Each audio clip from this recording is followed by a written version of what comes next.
Friend, नमस्ते, प्रणाम। आज मैं आप लोग के बीच में बहुत ही प्यारा सा सुहाग गीत लेके आई हूँ। अगर गीत पसंद आए तो चैनल को सब्सक्राइब करना और प्यारा प्यारा सा कमेंट जरूर करना कि आप हमारी वीडियो कहाँ कहाँ से देख रहे हैं। बहुत ही प्यारा सा सुहाग गीत आप लोग के बीच में लेके आए हैं। अरे काले भाटवा लंबी लंबी पतिया, आटवा में बैठा भाटा चोर, रानी का सोहाग। अरे भाटवा में बैठा भाटा चोर, रानी का सोहागवा।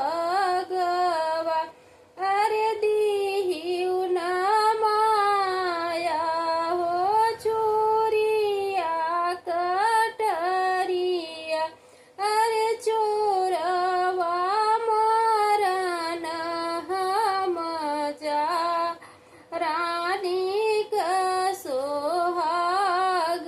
अरे चोरा मरन हम जाबर, रानी का सोहागवा।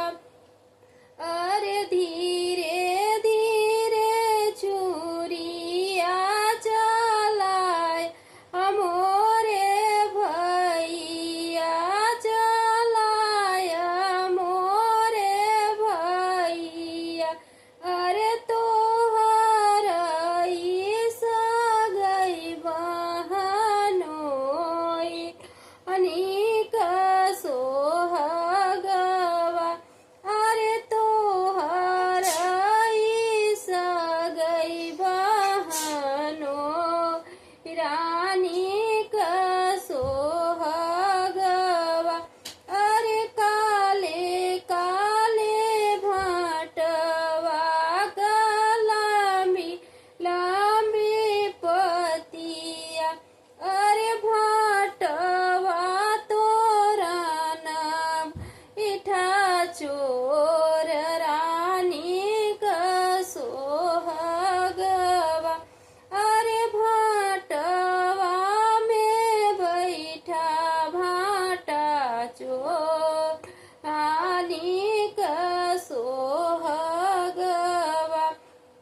अरे दिहिलिउ न मोरी चाची छुरिया गटरिया, अरे चोरवा मरन हम जाब, रानी का सोहाग।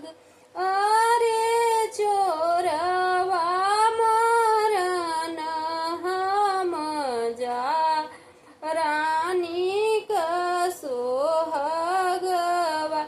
अरे धीरे धीरे छुरिया चलाय मोरे भैया, तोहर सग बहनोई, रानी का सोहाग। सारे काले काले भाट